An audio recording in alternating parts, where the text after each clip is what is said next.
বন্ধুরা, আমি এই মুহূর্তে আছি বৈরুত থেকে 40 কিলোমিটার দূরে লেবাননের দক্ষিণাঞ্চলে সাইদা জেলায়।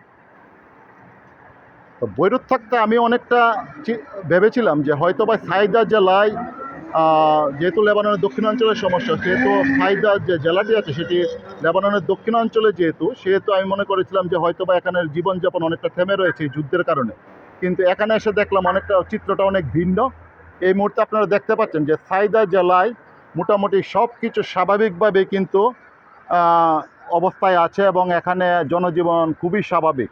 তো এই মুহূর্তে আমি একটি আশ্রয়কেন্দ্র শিবিরে, যেখানে চারতলা একটি বিল্ডিংয়ে প্রায় 2.5 শতাধিক বাংলাদেশি লেবাননের দক্ষিণাঞ্চলে বিভিন্ন জায়গায় তারা এই বোমা হামলার শিকার হয়ে, অর্থাৎ ইসরায়েলি আক্রমণের শিকার হয়ে তারা এই আশ্রয় শিবিরে আশ্রয় নিয়েছে। এবং স্থানীয় প্রবাসী বাংলাদেশি যারা আছে এই সাইদা জেলায় বসবাস করে, তাদের সমন্বয়ে এখানে সবাইকে 3 বেলা খাবার দেওয়া হচ্ছে। আপনারা দেখতে পাচ্ছেন যে এই আশ্রয় শিবিরের চিত্র।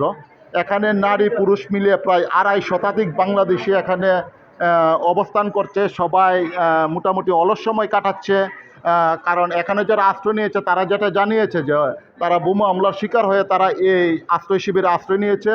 অনেকেই কিন্তু তারা বেতন আনতে পারে নাই বা তাদের পাসপোর্ট আনতে পারে নাই। পাশাপাশি এখানে তাদের জন্য এই 2.5 শতাধিক প্রবাসীদের জন্য 3 বেলা খাবারের ব্যবস্থা করা হয়েছে। আপনারা দেখতে পাচ্ছেন যে এখানে আজকে কি খাবার দিচ্ছেন? আজকে ভাত এবং মুরগি এবং ডাল দিয়ে এই 2.5 শতাধিক বাংলাদেশিদেরকে তারা দুপুরের খাবার দিয়েছে। এখন আরেকটি ঘটনা আপনারা দেখতে পারবেন যে এই আশ্রয় শিবিরে একজন বাংলাদেশি আছে যিনি বোমা হামলার শিকার হয়ে উনি আশ্রয় শিবিরে অবস্থান করছে। উনার নাম হলো মোহাম্মদ হাসান। উনার বাড়ি কুমিল্লা চাঁদপুর। উনি গত বুধবার নাবাতিয়া এলাকায় বোমা হামলার শিকার হয়েছেন এবং সেখানে দুপুর স্থানীয় সময় দুপুর 1টার সময় ইসরায়েলের বোমার আঘাতে ওনার সারা শরীর ঝলসে গেছে। বর্তমানে উনি এই আশ্রয় শিবিরে খুব করুণ অবস্থায় অবস্থান করছে এবং ওনার এই মুহূর্তে চিকিৎসা প্রয়োজন। আপনি যদি আপনাদেরকে একটু দেখেন ওনার চিত্রটা। তো উনি এখানে বর্তমানে খুব করুণ অবস্থার মধ্যে কিন্তু ওনার জরুরি ভিত্তিতে চিকিৎসা প্রয়োজন। আরেকটু যদি আপনাদেরকে দেখাই আশ্রয় শিবিরের চিত্র, সেটা আপনারা, এই ফ্ল্যাটটি হলো 4 তলায় অবস্থিত। তা আপনাদেরকে আরেকটু আমি যদি দেখাই, 3 তলায় অনেক মহিলা এখানে বাচ্চা সহ তারা আশ্রয় নিয়েছে। আপনারা ইতিমধ্যেই দেখতে পাচ্ছেন যে এখানে এই মহিলারা তারা সবাই লেবাননে জীবিকার তাগিদে এসেছিল। এই মুহূর্তে তারা এই আশ্রয় শিবিরে অবস্থান করছে।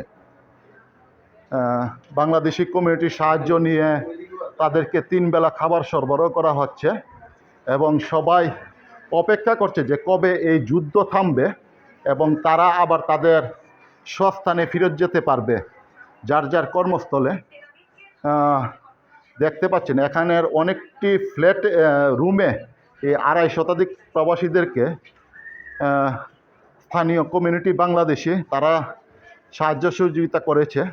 তারা আমাদেরকে আরেকটি জিনিস যেটি জানিয়েছে যে সেটি হলো লেবাননের ব্যবসায়িক সমিতি, তারাও কিন্তু তাদেরকে চাল ডাল বিভিন্ন ধরনের সবজি দিয়ে তাদেরকে সাহায্য সহযোগিতা করেছে। পাশাপাশি বিভিন্ন সংস্থা থেকেও বা তারা টাকা পয়সা স্থানীয় প্রবাসীদের কাছ থেকে ফান্ড সংগ্রহ করে তারা এখানে এই আশ্রিতা বাংলাদেশিদেরকে তারা সেবা প্রদান করছে।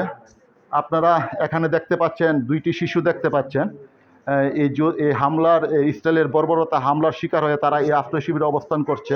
পাশাপাশি এই যে একটি শিশু দেখতে পাচ্ছেন, ছোট্ট একটি বেবি, বয়স মাত্র 10 দিন। আরেকটি শিশু আছে এখানে এই আশ্রয় শিবিরে এবং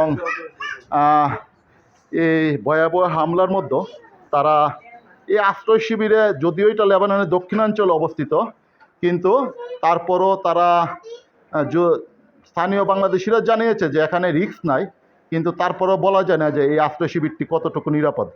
আমার এই ভাইটি তাদেরকে উনি এই ফ্ল্যাটের ব্যবস্থা করে, লেবানিদের সাথে কথা বলে এই ফ্ল্যাটের ব্যবস্থা করে উনি এই 2.5 শতাধিক প্রবাসীদেরকে উনি এখানে রেখে তাদেরকে 3 বেলা খাবার সরবরাহ করছেন। পাশাপাশি দেখতে পাচ্ছেন তারাই কিন্তু এই প্রবাসী বাংলাদেশিরাই তারা চাহিদা বাস করে এবং তারাই কিন্তু এই বাংলাদেশিদের বিভিন্নভাবে ইয়ে করছে। এই দেখেন তারা এখানে খাবারের পাশাপাশিও কিন্তু বিভিন্ন সংস্থা তাদেরকে সবুজ অর্থাৎ লেবানিজ যে রুটি, এই রুটি তাদেরকে সরবরাহ করছে এবং তারা এই রুটি খেয়ে ভাত খেয়ে তারা মোটামুটি এখানে খাবার ভালোই পেয়েছে। কিন্তু তারপর যারা তাদেরকে খাবার সরবরাহ করছে তারা জানিয়েছে যে যদি তারা হয়তো বা এখন দিতে পারছে, কিন্তু পরবর্তীতে এই খাবার সরবরাহ তারা কতটুকু করতে পারবে সেই বিষয়ে তারা অনেকটা সন্দেহান। সেই জন্য তারা বাংলাদেশ সরকারের সাহায্য এবং সহযোগিতা কামনা করেছে। তো আমি চাই বাংলাদেশের প্রত্যেকটি নাগরিক যে যেখানে আছেন সবাই নিরাপদে থাকুক এবং সবাই যে লেবাননের যে সকল সামাজিক সংগঠনগুলি আছে সবাই আঞ্চলিকতা দলমতের ঊর্ধ্বে উঠে প্রত্যেকটি বাংলাদেশির পাশে দাঁড়াবে, আমরা এমনটাই আশা রাখি।